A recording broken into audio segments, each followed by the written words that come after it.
Creed en sus profetas. Viernes 16 de febrero 2024. Jeremías 19. Simbolismo de la vasija quebrada. Así ha dicho el Señor: Ve y compra del alfarero una vasija de barro. Lleva contigo ancianos del pueblo y ancianos de los sacerdotes. Saldrás al valle de Bet-Hinnom, que está a la entrada de la puerta de los tiestos, y allí proclamarás las palabras que yo te hable. Dirás: Oigan la palabra del Señor, oh reyes de Judá y habitantes de Jerusalén. Así ha dicho el Señor de los ejércitos, Dios de Israel: He aquí que yo traigo un mal tan grande sobre este lugar, que a quien lo oiga le retiñirán los oídos, porque me han abandonado, han hecho de este lugar algo extraño, y en él han quemado incienso a otros dioses que no conocieron ellos, ni sus padres, ni los reyes de Judá. Han llenado este lugar con sangre de inocentes. Han edificado lugares altos a Baal para quemar en el fuego a sus hijos en holocausto a Baal, cosa que no les mandé, ni hablé, ni me vino a la mente. Por tanto, dice el Señor: He aquí que vendrán días cuando este lugar no se llamará más Tofet, ni valle de Bet-Hinnom, sino valle de la matanza. En este lugar anularé el consejo de Judá y de Jerusalén. Los haré caer espada delante de sus enemigos y en mano de los que buscan su vida.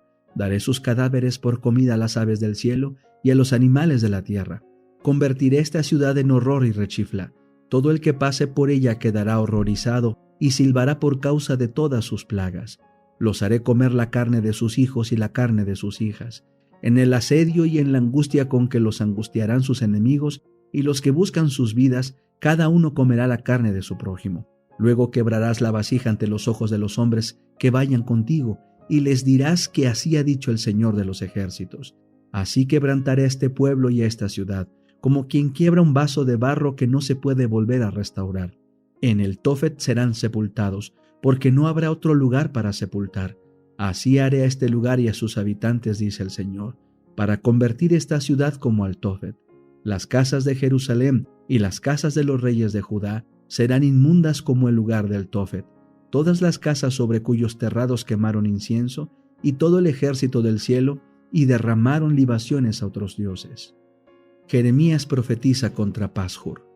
Jeremías regresó del Tofet a donde el Señor lo había enviado para profetizar. Luego se puso de pie en el atrio de la casa del Señor, y dijo a todo el pueblo: Así ha dicho el Señor de los ejércitos, Dios de Israel: He aquí yo traigo sobre esta ciudad y sobre todas sus aldeas todo el mal que hablé contra ella, porque han endurecido su cerviz para no escuchar mis palabras. El deseado de todas las gentes. Capítulo 11. El bautismo. Este capítulo está basado en Mateo 3, 13 al 17, Marcos 1, 9 al 11 y Lucas 3, 21 y 22. Las noticias referentes al profeta del desierto y su maravillosa predicación cundieron por toda Galilea. El mensaje alcanzó a los campesinos de las aldeas montañosas más remotas y a los pescadores que vivían a orillas del mar, y en sus corazones sencillos y fervientes halló la más sincera respuesta. En Nazaret repercutió en la carpintería que había sido de José, y uno reconoció el llamamiento. Había llegado su tiempo. Dejando su trabajo diario, se despidió de su madre y siguió en las huellas de sus compatriotas que acudían al Jordán. Jesús y Juan el Bautista eran primos, estrechamente relacionados por las circunstancias de su nacimiento. Sin embargo, no habían tenido relación directa. La vida de Jesús había transcurrido en Nazaret de Galilea, la de Juan en el desierto de Judea. En un ambiente muy diferente, habían vivido recluidos sin comunicarse el uno con el otro. La providencia lo había ordenado así. No debía haber ocasión alguna de acusarlos de haber conspirado juntos para sostener mutuamente sus pretensiones. Juan conocía los acontecimientos que habían señalado el nacimiento de Jesús. Había oído hablar de la visita a Jerusalén en su infancia y de lo que había sucedido en la escuela de los rabinos. Conocía la vida sin pecado de Jesús y creía que era el Mesías, aunque sin tener seguridad positiva de ello. El hecho de que Jesús había quedado durante tantos años en la oscuridad, sin dar ninguna evidencia especial de su misión, daba ocasión a dudar de que fuese el ser prometido. Sin embargo, el Bautista esperaba con fe, sabiendo que al tiempo señalado por Dios todo quedaría aclarado. Se le había revelado que el Mesías vendría a pedirle el bautismo, y entonces se daría una señal de su carácter divino. Así podría presentarlo al pueblo. Cuando Jesús vino para ser bautizado, Juan reconoció en él una pureza de carácter que nunca había percibido en nadie. La misma atmósfera de su presencia era santa e inspiraba reverencia. Entre las multitudes que le habían rodeado en el Jordán, Juan había oído sombríos relatos de crímenes y conocido almas agobiadas por miriadas de pecados. Nunca había estado en contacto con un ser humano que irradiase una influencia tan divina. Todo esto concordaba con lo que le había sido revelado acerca del Mesías. Sin embargo, vacilaba en hacer lo que le pedía Jesús. ¿Cómo podía él, pecador, bautizar al que era sin pecado? ¿Y por qué había de someterse el que no necesitaba arrepentimiento a un rito que era una confesión de culpabilidad que debía ser lavada? Cuando Jesús pidió el bautismo, Juan quiso negárselo, exclamando: «Yo he menester ser bautizado de ti, ¿y tú vienes a mí?». Con firme, aunque suave autoridad, Jesús contestó: «Deja ahora, porque así nos conviene cumplir toda justicia». Y Juan, cediendo, condujo al Salvador al agua del Jordán, y le sepultó en ella. Y Jesús, después que fue bautizado, subió luego del agua, y aquí los cielos le fueron abiertos, y vio el Espíritu de Dios que descendía como paloma y venía sobre él. Jesús no recibió el bautismo como confesión de culpabilidad propia.